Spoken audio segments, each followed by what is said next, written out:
Goodness, how incredibly much I've missed you, my precious, darling know-it-alls. My clever boys and girls, my kitties and bunnies. I see from the tears in your eyes that you haven't forgotten about your bestest buddy, good old Freeman. And that you're ready to keep on solving riddles and searching for messages. But we don't have much time, so let's concentrate on what's important. The world has finally gone completely bonkers, and so, today, I'm pleased to say my traveling circus is now presenting a completely new show. How guys came up with our money! There were grandpas And there were turnips. but there was no dough. People would just exchange what they had for what they needed, like a turnip for a wagon and the wagon for a jug of wine. A simple and easy to understand system. And if there wasn't enough of something like nails or arrowheads due to the fact that almost no one knew how to work with metal, then obviously those things were worth more. Later, people started exchanging rare metals, and if someone got rich, they would carry around half a ton of gold with them like an idiot. It was inconvenient, and you could get robbed. So people decided to turn in their heavy objects for safekeeping.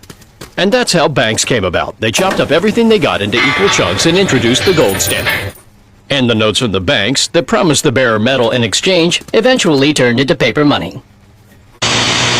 It was all simple and clear. There was no way for a bourgeois to line his pockets. But, quite recently, with the help of some clever words and some wise-ass verbal gymnastics, all of the dough makers managed to abolish the gold standard. Which means they screwed everybody. Come, celebrate, little man. In the past, you would exchange your money for actual gold. But now you'll be exchanging it for consumer purchasing power. Which means that now, currency is nothing more than ink and paper, with an order from above to regard this typographic composition as happiness and the highest good. And those who oppose this order are wheeler dealers, instigators, terrorists, and sodomites! But I'm here to open up your eyes, my dear friends. Think now. There will not be one single atom of jest in my call to action. Now, the government provides and cares for all of our streets, which is good.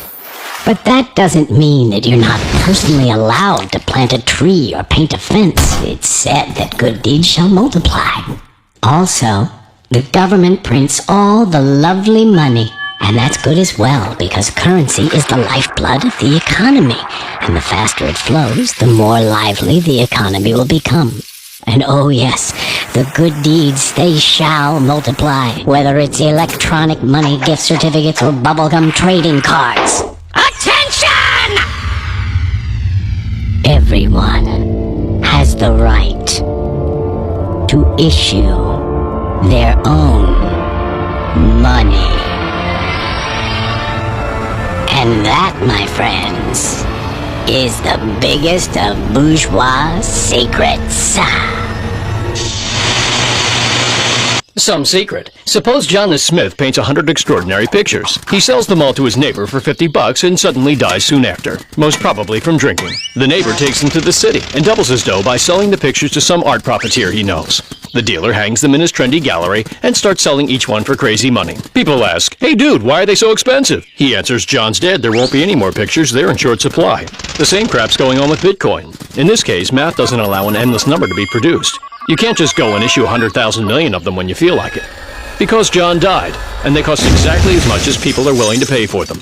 Just like some antique china or a used pair of Stalin's underwear.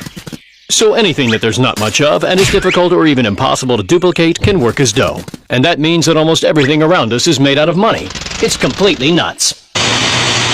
There's also the good money of Mr. Silvio Gazelle. It works quite effectively, if you are wondering. Until people start getting shot for it.